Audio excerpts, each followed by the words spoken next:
Shalom everyone, and welcome back to the Jóvenes Peregrinando channel, as in English translated as Pilgrim Youth channel.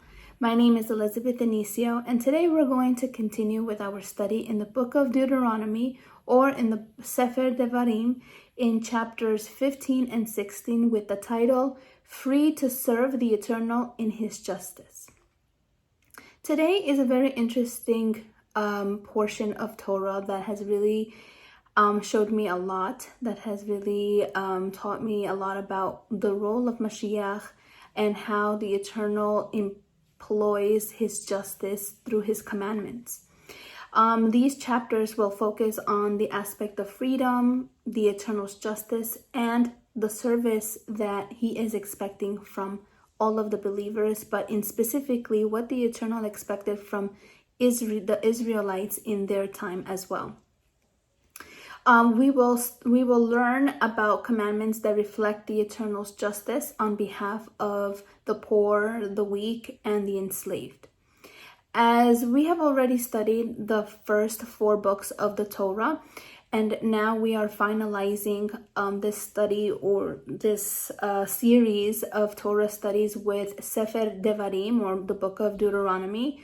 We have already learned that Elohim is an Elohim who leads with justice, right? We've learned that he is not this eternal who just who is all severe, but he's also not all love or all permissive. We see that the Eternal above everything is just. He shows his mercy and he gives favor to those that he pleases, those who in his plan are to carry forward his purpose and the calling as well. And we know that the Eternal, as we've already seen in many aspects in many different parts of the scriptures, for example, we have Deuteronomy 32 verse 4 that says that the Eternal is the rock. He's blameless. Blameless is the Eternal's work. Indeed, all his ways are just. Adonai of faithfulness, without iniquity, without iniquity. He's righteous and upright is he. So we see in all of these Torah studies that we've already been analyzing, that we've been talking about specific themes within these chapters, we have seen how the Eternal truly, how he is truly involved in our life and how he himself has established foundations of ethics, foundations of morality for his creation to adhere by, for his creation to execute among each other. So we've also seen on the other side, right, that people have criticized the Eternal for having commandments of, destroying an entire, seemingly as a genocide, or that he is bloodthirsty, or that he is an Elohim that he is severe and an enraged God, how people call him. And sometimes people even have criticized the Eternal, saying that he is unfair for executing his justice to those who deserved it. Today we will see a clear picture of how detailed and once again involved the Eternal is in the life of humanity, of all of his creation. He is the one who establishes what is right and what is wrong. And we as creations, we have to follow along with what the Eternal as the Creator has left for us to adhere by, for us to follow. The Eternal cares for the souls of this world, and in Israel's time, he taught them commandments to avoid practicing being unjust, something that, as we have already seen, that Israel was chosen to be an example among all the nations. We've seen that the Eternal wanted them to represent him and his name and to bring forth his name into the before the nations and exalt him and show the rest of the nations what were the ethics of the Eternal, what was the morality level of the Eternal that he was expecting from all of his creation, not just by Israel. So the Eternal established processes, established commandments, so in order for the Israelites to be able to practice not being unjust, to practice not being partial, practice forgiveness, practice the forgiveness from genuinely from the heart. All of these characteristics that we know that the eternal is. And to practice loving the eternal above oneself and showing it through our behavior towards our neighbors. So we know that the Hebrew word for love involves something more than an emotion. It involves obedience to the Creator, showing fidelity to the Creator. And the way that we do that is the way that we treat our neighbors, the way that we treat our parents, the way that we treat our brethren in the faith, the way that we treat each other, and the way that we treat ourselves as being part of the creation. We will also see how the commandments that are in these chapters reveal the important work our Mashiach came to do on our behalf, and Yeshua himself taught this very principle with his words and example. With this short introduction, let us start with chapter 15, verse 1 to 5, that says the following. At the end of 7 years, you are to cancel debts. This is how you are to cancel debts. Every creditor is to release what he has loaned to his neighbor.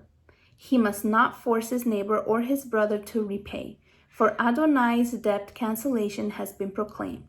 A foreigner you may force, but your hand is to release whatever your brother owes you. However, there should be no poor among you, for Adonai will surely bless you in the land Adonai your Elohim is giving you as an inheritance to possess. Verse 5. If only you would carefully listen to the voice of Adonai your Elohim, being careful to do all of these mitzvahs or all of these commandments that I am commanding you today. Verse 6, for Adonai your Elohim will bless you, and he promised you, so you will lend to many nations, but not borrow. You will rule over many nations, but they will not rule over you. First of all, we need to know beforehand that all of these blessings, all of these promises were on the basis of the Israelites' obedience, right? If they obeyed, as it says here, as they being careful of doing, being careful of listening to the voice of the Eternal, to his commandments, and actually employing it, actually practicing and applying it with each other, then these blessings would be able to come. But let's go back to the beginning. The chapter begins with the principles of something the name is the Shemitah, which comes from the Hebrew root word shamat, which we find it in the Hebrew Strong's Concordance as 8058. And it literally means to remission, in parentheses it says, of debt or suspension of labor, to release. So we see how perfectly this word Shemitah describes what the Israelites were to observe a year of release every 7 years. So it means that every 7 years that passed by, the Israelites had to practice releasing all of those debts that people accumulated among the years, or maybe something that they had borrowed that they really needed in times of need. Since the Eternal commanded, this is also has to do with what was commanded in regards to the land that should be given time to rest, the literal physical land. And the idea was during the Sabbath year, or people call it the year that the land had to rest. Some people know it as the Jubilee, some people know it as the Yovel, but here we see that it is this 7th year where everything the land was able to rest. The people who had debt were able to go back to their, everything was paid off. And in this way, a person would not have, so seeing that the land had to be cultivated, because in the time of Israel, that's how Israel would have their sustenance. They were a society of agricultures, and they had cattle, so they needed the agriculture for their cattle. So we see that since there was a break off, right, that they were not able to touch the land to give the land some rest, then that would automatically mean that the people would not have a harvest. And by not having a harvest, they would not have things to be able to, to have income, to have other things in a humanistic way of looking at it. They wouldn't have money to be able to pay off any debt that they had, or maybe they would get into debt for asking for help, for chesed. So the result of perhaps having this year off or giving the land this year to rest could result in that person thrown into poverty or forced to sell themselves to another Israelite as a slave. And of course, we know that the Eternal will never ask anything from his children that will harm them. So we see that even in the Shemitah, even though the Eternal commanded that every 7 years the land should be given a time to rest, the Eternal was also going to provide. So that's why we see this cancellation of debts was with the purpose to ensure that there would be no poor people, no poor Israelites among Israel. And Moshe addressed Israelites, lenders and creditors, people who had money, people who lended their neighbors money, or just in general, in between within the families, telling them to grant remission of debts, especially at the end of these 7 years. And so when the 7th year came, everybody in Israel knew that whatever they had to still pay off. And of course, this doesn't mean that, and we will see further along in these verses, that the Eternal, he condemns the trickery that could come upon having this kind of mercy, having this kind of benefit. So we see that even though the persons who lended didn't had to cancel their debts per se, but the people who were also supposed to pay back had to do their very best to do so. But sometimes in life there are certain circumstances where even if you try and you have a job and you try and you try and you try, but sometimes it just happens that it's not enough. That's where that mercy, that's where that compassion would come into play. So here the Israelites were to be charitable with each other, with specifically their brothers, meaning that the people within Israel themselves who fell on hard times. They were to lend them money generously without considering the 7th year, because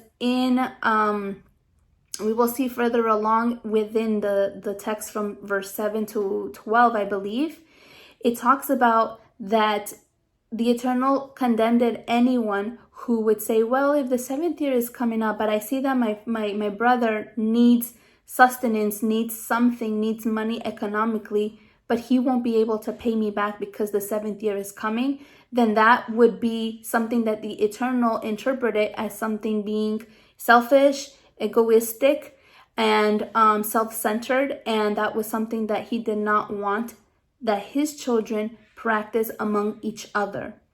So the purpose of the Shemitah was to allow not only that the land to recover from agriculture, as well as to provide sustenance. It wasn't only for the agricultural aspect, but it was also a way that the Eternal provided sustenance for the people who were in poverty, or people who were poor that didn't necessarily have the means to live comfortably, we could say it. So Shemitah was also meant to break the cycle of perpetual debt and poverty in which many people found themselves trapped. And as we see it today, we see how this very thing continues to be a big thing in our society. It would have been really nice to have something like this employed in our societies today, because it would definitely be a help for people not to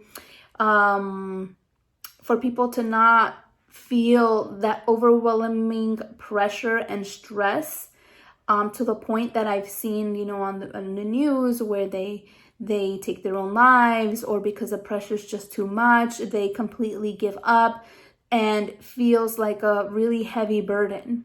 So we see that in these commandments of the Shemitah, the aspect of pardoning, the aspect of forgiveness was a big piece of what the Eternal wanted the Israelites to practice, because he wanted them to understand how he is also employing these very commandments upon them.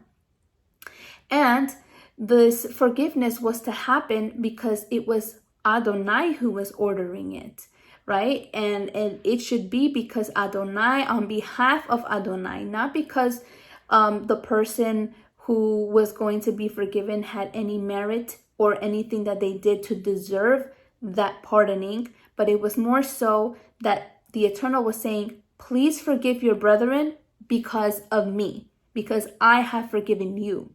So we see this very intricate relationship of how the Eternal taught the Israelites how to be, what was the behavior what they were to have with each other.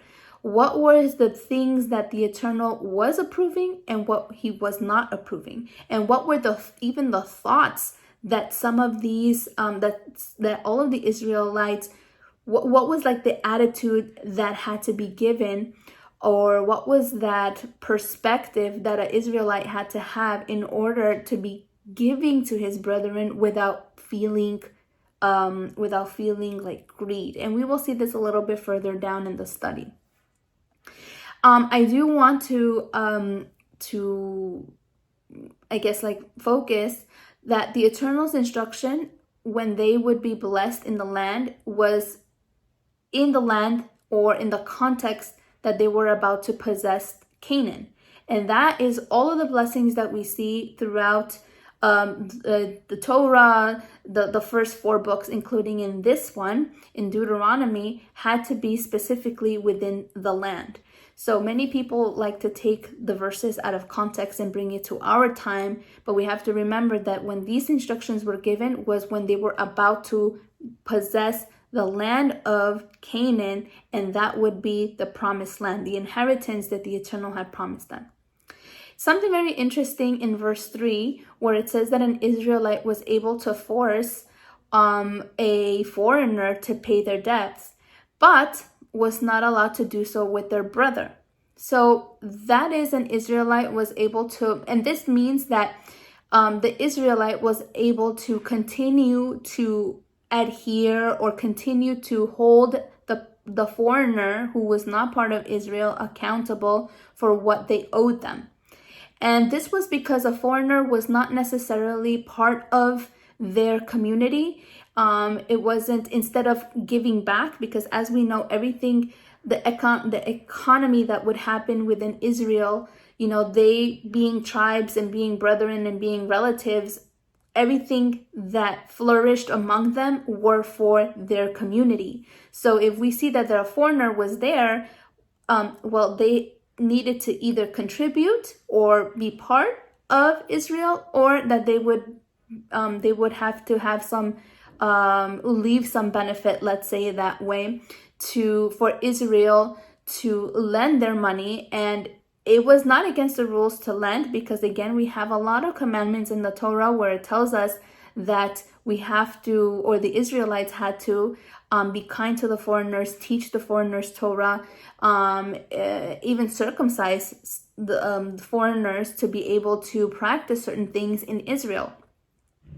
But we remember that, remembering that in Israel's times, they had the purpose of becoming a great people. We remember that right now they're not in Canaan right now, but that they were eventually going to have a status.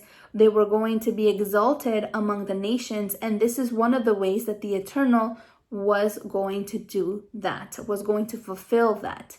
because we know that having riches is not bad. However, they need, whoever does have that blessing from the eternal, we could say it that way, needs to have and needs to be very cautious of what all of the temptations that come with it, all of the things that, all of the challenges and tests that can fall upon them when they have that status. So right now, Israel was just a nation coming out of slavery, and now they were about to inherit the land of Israel. So that's why the Eternal is telling them all of these promises, not only to encourage them, but also to tell them, to show them, and to make them into a great nation. And this was for the purpose of being a testimony before the nations, right? Before everyone who was in darkness, who didn't know about the Torah, who didn't know about this heavenly ethic, that didn't know about the instructions of the Eternal. So therefore, if the Eternal's name was going to be up front before the Israelite community, then just because of his name, because of the name of the Eternal, and that they were going to be testimony of him, then he was going to be the one who was going to supply every need, everybody's needs, to the point where an Israelite did not need to borrow money from the nations, but instead they were going to lend the nations. And this was once again conditional. Only if they were careful to do all the mitzvahs or all the commandments, all of the instruction that the Eternal had commanded. And as I said, from verse 7 to 10, Elohim brings up an important exhortation and promises to bless those who cared for the poor without being coerced or doing it with a grudging heart. It says in verse 10, "You must surely give to them, and your heart is not to be grieved when you give to him. For because of this thing, Adonai your Elohim will bless you in all your work and in every undertaking of your hand." The Creator wanted the Israelites to practice compassion, mercy, and forgiveness genuinely with one another, just as Elohim, with an example, bestowed upon them, right? The person who was lending had to remember, like, wow, I'm at this position because the Eternal allowed me to be in this position, not only to benefit myself, but also to help my brethren. Because naturally we gravitate to wanting everything for us. Like, oh, this is a benefit for me, and I don't think about the other. And these are ways that the Eternal incorporated. He intertwined his commandments with loving him, but also loving the people that he has created. And in this way, they avoided falling into practicing being prideful, leading with their egos, being selfish, and living a boastful life. Because in 1 Peter chapter 2, verse 16 tells us the following about boasting. "For everything in the world, the desire of the flesh, the desire of the eyes, and the boasting of life is not from the Father, but from the world." So the person demonstrates today and demonstrated in the past that, well, I have this lifestyle, it's fine. Like, I don't, look what I have, look what I did, look who I'm lending, look who I'm not. Then all of that action in itself comes from the world, because in the world, that's what they strive for. Yeshua taught the most important commandment is to love the Eternal with all your heart and with all your soul and with all your mind. And Yeshua said in Matthew 22, verse 36 to 40, that this is the first and greatest commandment. And the second one is like it. Yeshua said, "Love your neighbor as yourself." All the law and the prophets hang on these two commandments. So we see here, if we are keeping the commandment, then we're going to love the Eternal. And because we love the Eternal so much, we are also going to demonstrate chesed. We're also going to demonstrate justice. We're going to demonstrate generosity. We're going to demonstrate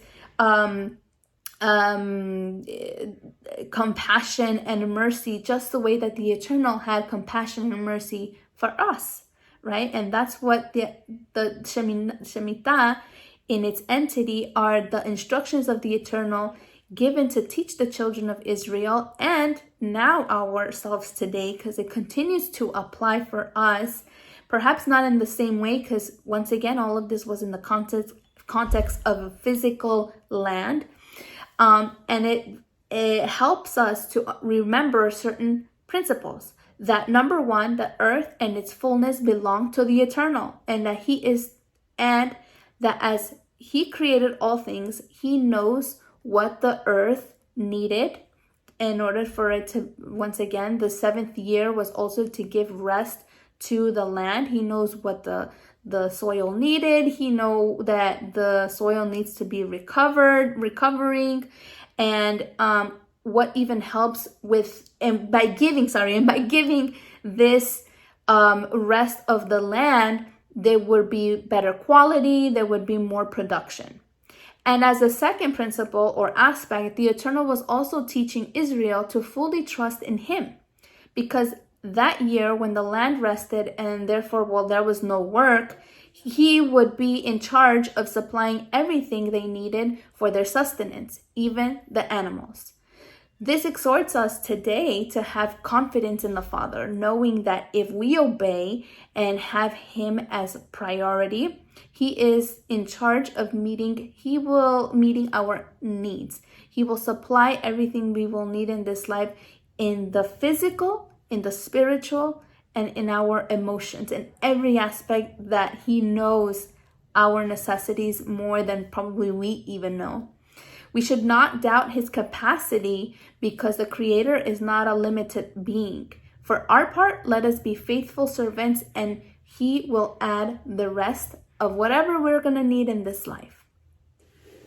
These commandments were also left for our example to help us understand the greatest forgiveness we have received from the Eternal through Yeshua, His Son. Yeshua, our Mashiach, who came to pay the price of sin, gave us a chance to receive eternal life through the pardon and reconciliation back to the Eternal through His delivery. Yeshua paid our debt of our transgressions, as Romans chapter 3, verse 24 to 26 says, and all are justified freely by His grace or His favor, through the redemption that came by Yeshua, our Mashiach. Elohim presented Yeshua as a sacrifice of atonement through the shedding of His blood to be received by faith. He did this to demonstrate His righteousness, because in His forbearance, He had left the sins committed beforehand unpunished.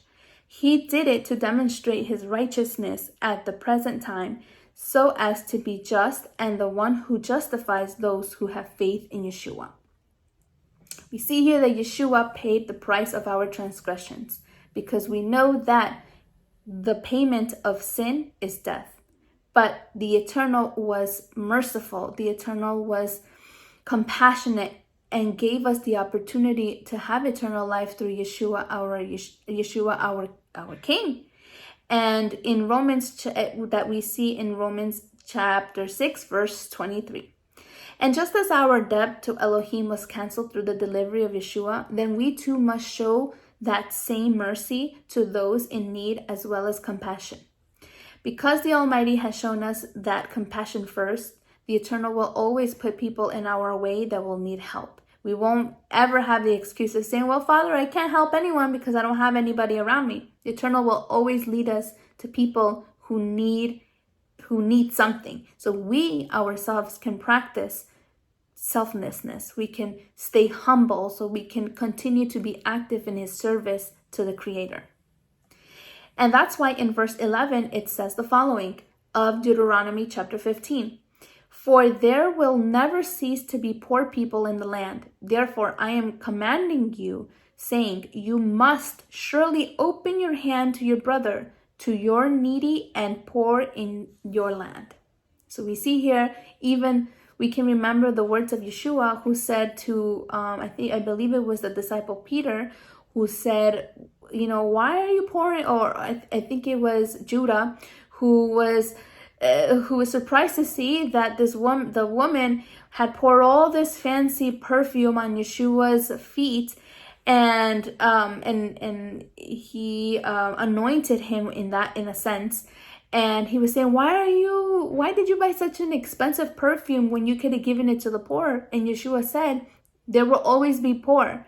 Poor people will always exist, right? The Eternal is going to allow some people to come to this world to be able to help the other brother to be able to refine that aspect, so we can be able to give to our brethren with our open hand, without feeling like, oh, maybe I shouldn't have given him that much, or maybe I shouldn't have done this for him. No, but that we can actually give to our brethren without any excuse, without any remorse, without any hesitation, when the Eternal leads us to those people that need it.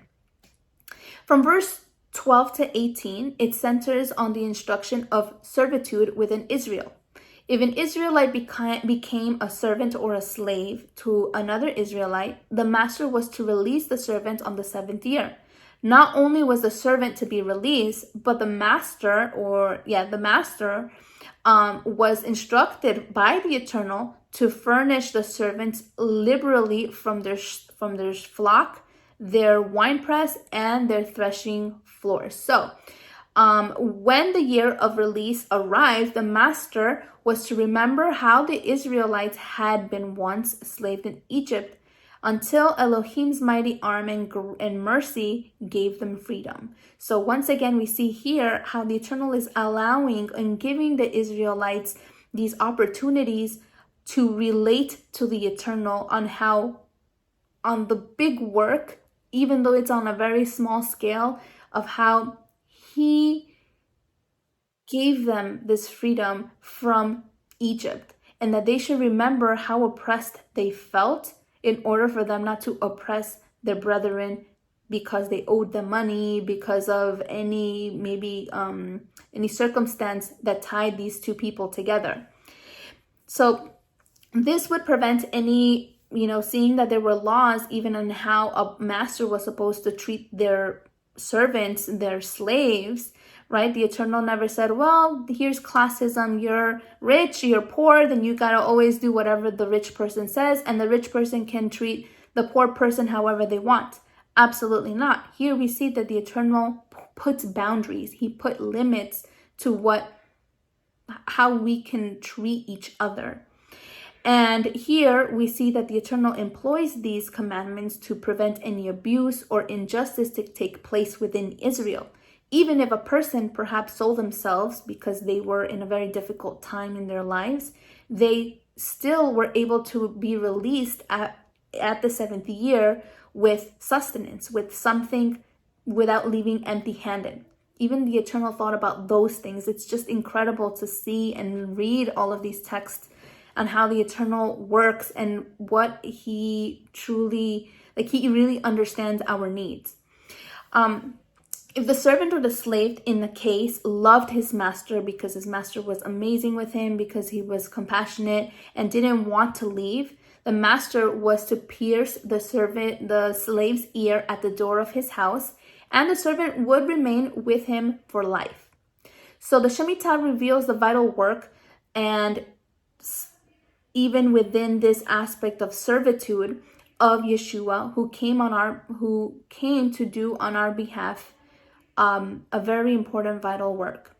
Through Yeshua, scripture tells us in Romans chapter 6, verse 17 to 19, the following: but thanks to the Eternal that though you were slaves of sin, you wholeheartedly obeyed the form of teaching under which you were placed. And after you were set free from sin, you became enslaved to righteousness. We have been set free from sin to be righteous, to serve the Eternal and obey the Eternal, and not to live in impurity or to live in debauchery, because Peter says it very clearly in 1 Peter chapter 2, verse 16. Live as people who are free, not using your freedom as a cover-up for evil, but living as servants of Elohim. And in Galatians chapter 5 verse 1 says the following: for freedom Mashiach set us free, so stand firm and do not be burdened by a yoke of slavery again. If we abide with Yeshua by listening to his message, which is the Torah, the prophets, the Psalms, and including his example, then we will come to understand the truth. And that truth will set us free from the bondage of sin and lack of understanding. Therefore, let us remain in the freedom that Yeshua gave us without letting anything in this world enslave us ever again. We must always be attentive to each area of our lives so as we not to assimilate, nor remain comfortable clinging to the things of this world like the people strive for all of their life. But rather, let us help our neighbors without expecting anything in return. Our goal is not the things of this world, but to achieve eternal redemption. And as Psalms 41:2 says, blessed is the one who considers the blessed is the one who considers the wretched. Adonai will deliver him in the evil day. And now, having been set free from sin and having become enslaved to the eternal, you have your fruits resulting in holiness and the outcome of eternal life. So we see here that those who give openly and are able to give in a way that they don't feel greedy or anything malicious, then the eternal is going to bless that person. From verse 19 to 23, Adonai gives procedures and instructions about what had to be done with the firstborn male animals from the Israelites' flocks and herds. They were to be dedicated to the eternal, to be used as korbanot. They were to take the animals of animals to Elohim's appointed place of service, where they would sacrifice it and also eat the animal before Adonai. If the animal had a blemish or any kind, like for example being lame or blind, it was not to be sacrificed to Adonai, because as we know in our studies in Leviticus, everything had to be perfect, not tainted. Everything had to be to perfection to present that before the eternal. And instead, it was to be eaten by the individuals in their cities. So in verse 23, the Creator clarifies that eating blood was a prohibition, was not allowed. And now we're going to go to chapter 16, where we see that Moshe repeats the three convocations known as the pilgrimage festivities where every male Israelite had to bring their korban to the place that the Eternal had appointed. And as we know now, in that time they didn't know, but as we know now that appointed place was Jerusalem. These three you could say pilgrim festivities where people actually had to leave their home and go to that place, designated place, was Pesach, Shavuot, and Sukkot. And in the first century, when Yeshua arrived and after he ascended, the Israelite men would gather to celebrate and observe these festivities in Jerusalem. Even Yeshua himself fulfilled this commandment. But now Moshe reiterates here in Deuteronomy chapter 16 about the instructions to remember and celebrate those days that have so much prophetic meaning of Yeshua.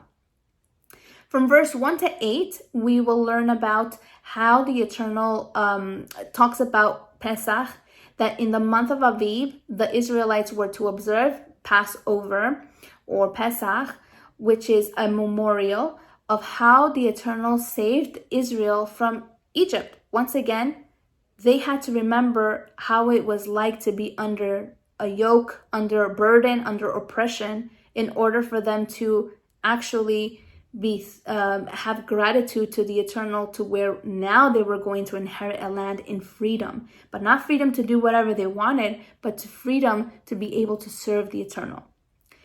This day, we also remember how Yeshua, being the perfect Lamb who takes away the sin of the world, is also giving us a calling for us today to get out of the world, right? And how in a rapid manner, we are to be able to get out of Egypt and be able to serve the Eternal, be covered by the Eternal through Yeshua. As we see here, the exhortation that even Prophet Jeremiah said to the people of Israel. chapter 51, verse 45, that says, "Come out of her, my people, each of you, save your soul from the fierce anger of Adonai." In their observance, they were to sacrifice an animal at Elohim's appointed worship or place of service. And they were restricted from eating foods with leaven for 7 days. As we know, this is matzot. We remember that matzot represented the ego, represented debauchery, represented sin, which not only was it to get rid of, it wasn't to be even present in the homes of the people during this time. For in 1 Corinthians chapter 5, verse 7 to 8 says the following about this chametz, or this leaven. "Get rid of the old leaven, so you may be a new batch, just as you are unleavened, for Mashiach, our Passover lamb, has been sacrificed. Therefore, let us celebrate the festivity of Pesach, not with old chametz, the chametz of malice and wickedness, but with unleavened bread, the matzah of sincerity and truth." Shaul writes, we see that he writes this in the context of to the Corinthians because there were people that were practicing sexual immorality even within the congregation, and they were in covering for that person. So that's why Shaul had to write this to tell them, like, listen, if you don't take out the chametz or the leaven, the ego, what's the sin that's going on among you, then it's going to make everything else impure. And you can't celebrate Pesach with being in that state. So we see here how even Moshe was reminding the people of Israel, live a life in sacrifice to the eternal, showing him fruits of repentance that you have made, and you're making teshuvah, and he will accept you. From verse 9 to 12 of chapter 16, we will see the instructions about observing the festivity of Shavuot and Bikurim, which involves counting 7 weeks after the grain harvest began, so the Israelites could celebrate and bring the korbanot necessary to the holy convocation. During the Feast of Weeks, or Shavuot, the Israelites were to remember how they had been enslaved in Egypt. Once again, remembering that experience in order for them to now proceed with compassion, proceed with obedience to the one that they now owed their lives to. Each Israelite was to bring a free will offering to Elohim, to the appointed place, and rejoice before him. And in this festivity, we remember the prophecy of Yeshua that was fulfilled as he was risen from the dead as a Reshit. He was the first fruit, the first to rise from the dead. And we remember what Yeshua said about the arrival of the Ruach HaKodesh, because it demonstrates that aspect. It says, "Now while staying with them, he commanded them not to leave Jerusalem, but to wait for the Father's promise, which he said, 'You heard from me, that John immersed with water, but you will be immersed in the Ruach HaKodesh not many days from now.'" And we remember the importance of being guided and comforted by the Eternal's Ruach HaKodesh in our pilgrimage in that time as well. Where Yeshua said, but in John chapter 15, verse 26, "But the Helper, the Ruach HaKodesh, whom the Father will send in my name, will teach you everything and remind you of everything that I said to you." And from verse 13 to 17, Moshe reminds Israel of the commandments of keeping the festivity of the booths, or in Hebrew, Sukkot, and it was to be observed at the conclusion of the harvest. It was the last 7 days, and all of the Israelites were to keep the feast where the Eternal was going to appoint that place of service, again, Jerusalem. This festivity reminds us that we are crossing the desert as the Israelites did in their time, which represents the world. Egypt represents the world. The desert that they were crossing also represents the world, because if they would have stayed in Egypt, they would have died. If they would have stayed in the desert, as we've seen that many did, also died. And we know if we continue to be in sin, we will also die, not only in a spiritual form, but we will We will decide, we will lead a path that will lead us to death prematurely. Sukkot teaches us that our life is temporal and we live in our body, which represents the sukkah, this tent that is temporary. We must travel as pilgrims through this world, as 1 Peter chapter 2, verse 11 tells us. Loved ones, I urge you as strangers and foreigners to keep away from the fleshly cravings that war against the soul. Against the things that want to make us sin and rebel against our Creator is what we need to remember. Like the people of Israel, we are also pilgriming on this land, waiting for the words of Mashiach to become true. What he said in John 14:2, that says that, for in my Father's house there are many dwelling places. If it were not so, I would have told you, I am going to prepare a place for you. So we see that we must strive not for the things of this world, but the celestial dwelling, and persevere in consecration and being set apart only for the service of the eternal, so we may be worthy. From verse 18 to 20, Moshe instructed the Israelites to appoint officers in each of their towns, to judge the people and uphold righteousness.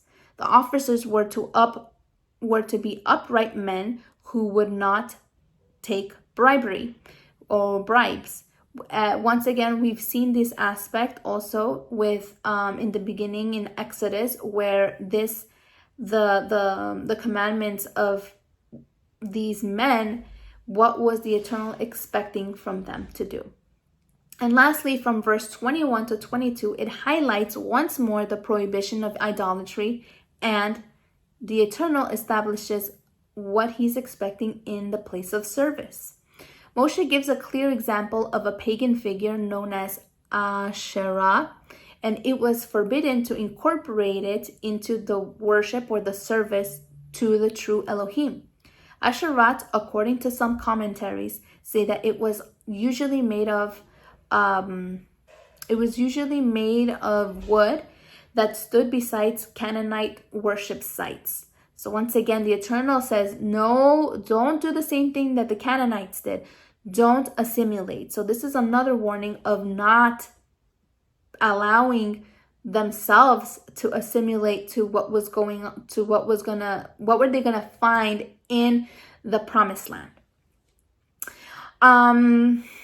Therefore, we see here once again that the highest prohibition to profane the Eternal's holy things and make no distinction between the holy and the profane, nor the difference between the unclean and the clean. So it was very important for Israel to be very well aware of how the Eternal wanted the service, and that he did not want any mixture of any other deities, of any other pagan figures in the place where the Eternal was going to appoint. Israel was forbidden from erecting pillars associated with false gods. In conclusion, with all of this, we see the very heavy aspect of, first of all, that the Eternal is the one who takes us out of the slavery of sin through Yeshua, through the reconciliation that we have through him, in order for us to be able to receive eternal life. And through all of these examples in the Torah, we come to understand how much the Eternal truly loves us and how much he really understands our necessities as human beings, and how much he has established in our world all of the things that we see, but now it's up to us to be obedient. And what does the Eternal expects from us? In Micah chapter 6, verse 8, it tells us the following.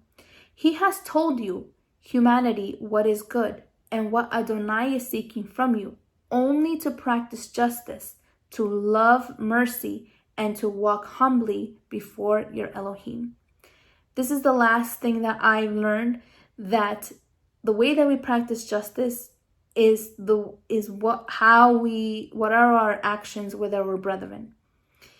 If we're practicing the justice of the Eternal, or are we practicing the justice that we think is right?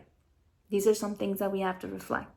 Do we love to be merciful to those who perhaps have not been able to fulfill their responsibilities? Are we going to be mean to them? Are we going to treat them like they're nothing? Well, how is our walk going to be from now on? And the verse continued to say to walk humbly before your Elohim. The Eternal will give us many opportunities for us to practice to be humble. And what we have to do is to be understood people, so we will be able to be shaped by the Eternal however He pleases. And with this, I am going to conclude Romans chapter 6, verse 13, that says, do not keep yielding or giving your body parts to sin as tools of wickedness, but to give yourself to Elohim as those alive from the dead, and your body parts as tools of righteousness to Elohim. May we use the life that the Eternal sustains for us to be in His service and to actually do the service that He's requiring from all of us to the Eternal with one another. And well, this is the conclusion of the study. Thank you so much for your attention. If you have any comments, if you have any other further questions, you can leave it down in the description down below. And if the Eternal gives us life, I shall see you in another video. Shalom.